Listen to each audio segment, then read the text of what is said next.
안녕하십니까. 2021년 2월 9일 최병무 이펙트 시작하겠습니다. 환경부 블랙리스트 사건. 그동안에 거의 잊혀져 있었죠. 오늘 선고가 있었습니다. 김은경 전 환경부 장관하고 신미숙 전 청와대 균형인사비서관 두 사람에 대한 선고가 있었는데 모두 실형.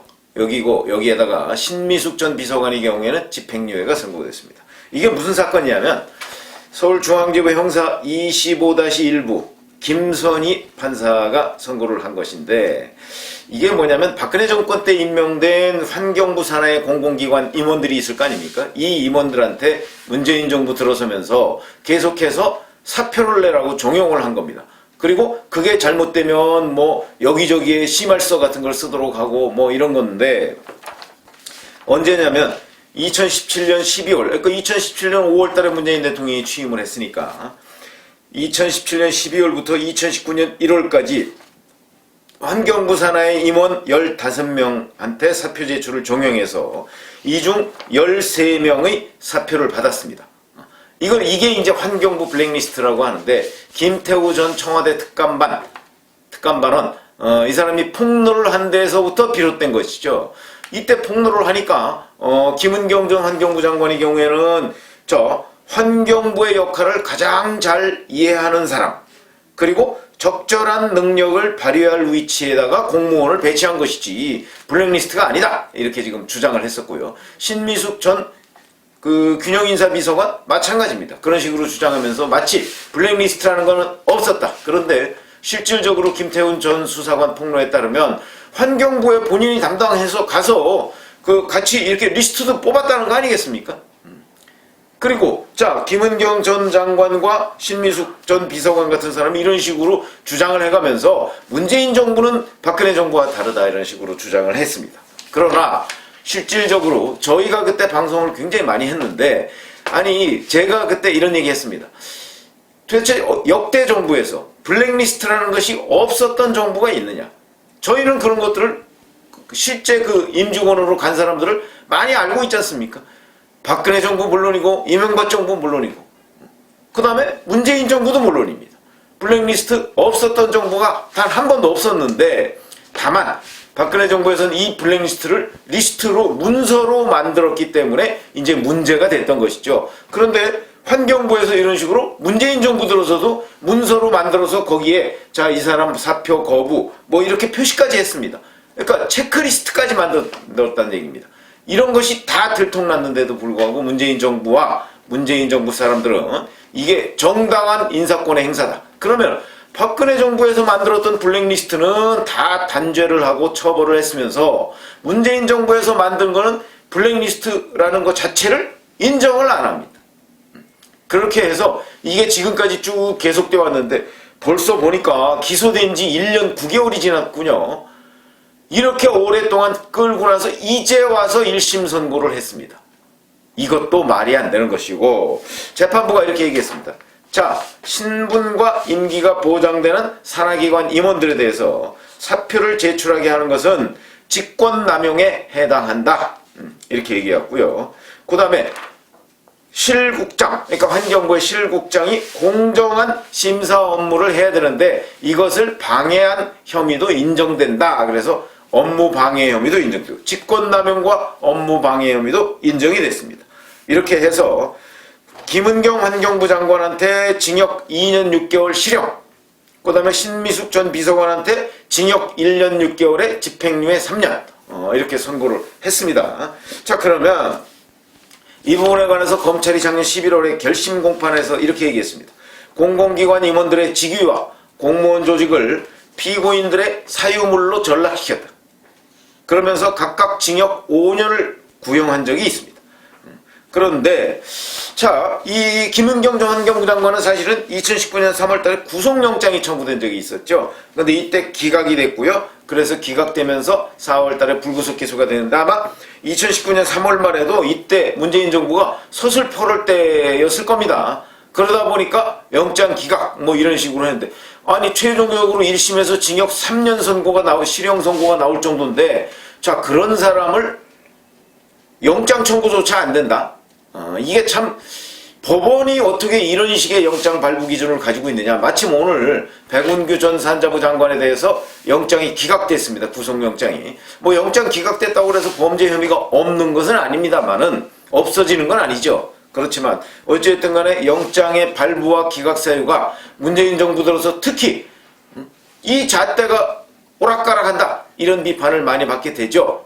그런 점에서 본다면 김은경 전 환경부 장관에 대한 실형 구형은 그 나름대로 굉장한 의미가 있으나 그럼에도 불구하고 기소 1년 9개월 만에 1심 선고가 나왔다.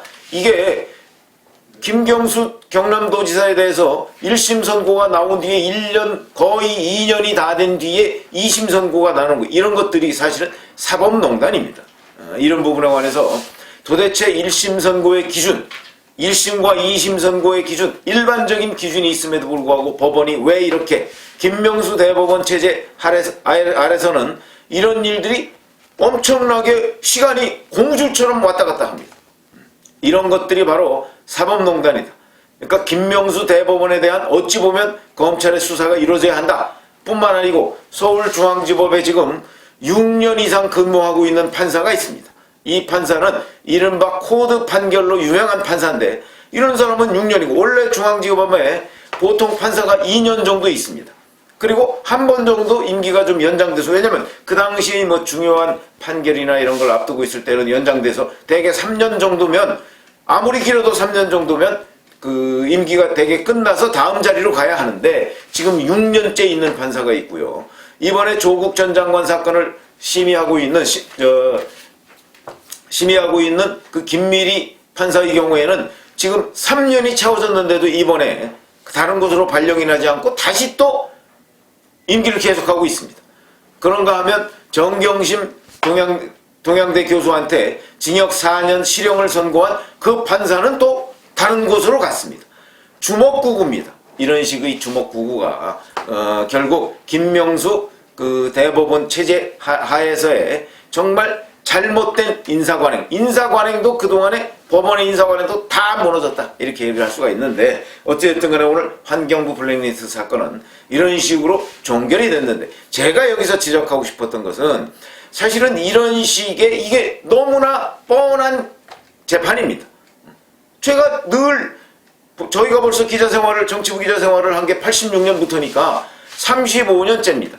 35년째 저희는 역대 여러 정부가 다 블랙리스트를 실질적으로 만들어 놓고 집행해왔다는 것을 눈으로 확인하고 있는데 그리고 그런 식의 논평을 계속해서 해왔는데 문재인 정부는 우리는 전 정부와 다르다라고 주장했던 것이 이번에 법원에 의해서 뭐 1심 선고이긴 합니다만은 단죄를 받았다는 측면에서 보면 의미는 있는데 왜 이런 뻔한 단죄가 이렇게 늦게 있었느냐 하는 부분에 대해서 정말 만시지탄의 감이 있다 이런 말씀을 드리고요. 문재인 정부도 자기네들이 적폐라고 해가면서 박근혜 정부 때의 블랙리스트를 사실 어마어마하게 직권남용으로 처벌했던 거 아닙니까?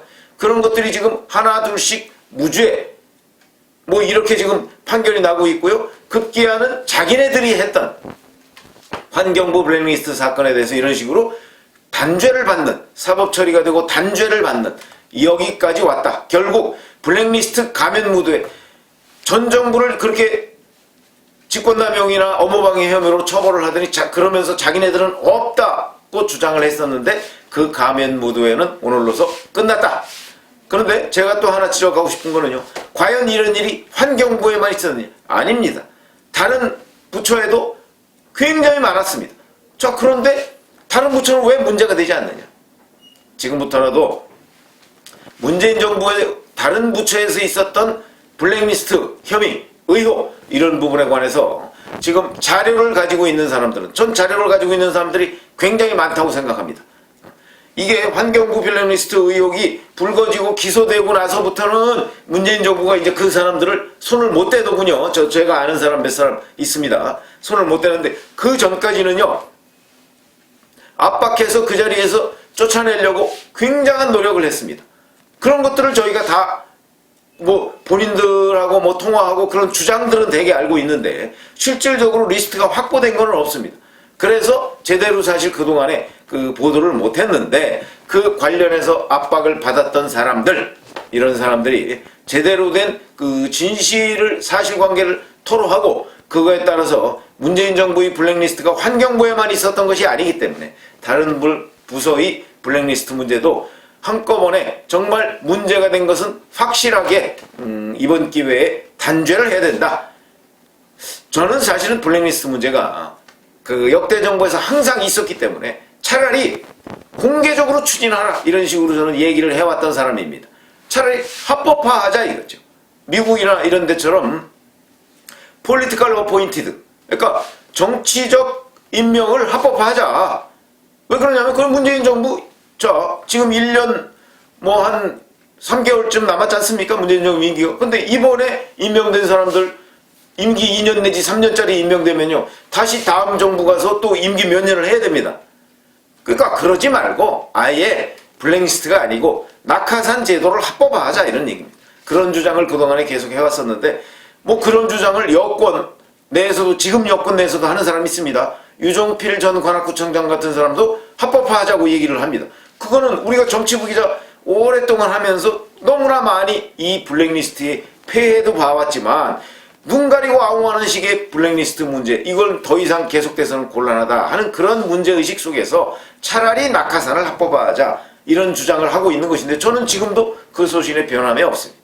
그러나 어쨌든 간에 지금까지는 불법이었다고 하고 문재인 정부의 검찰, 어찌 보면 윤석열 검찰총장이 서울중앙지검장 시절에 계속해서 수사해서 기소했던 거 아니겠습니까?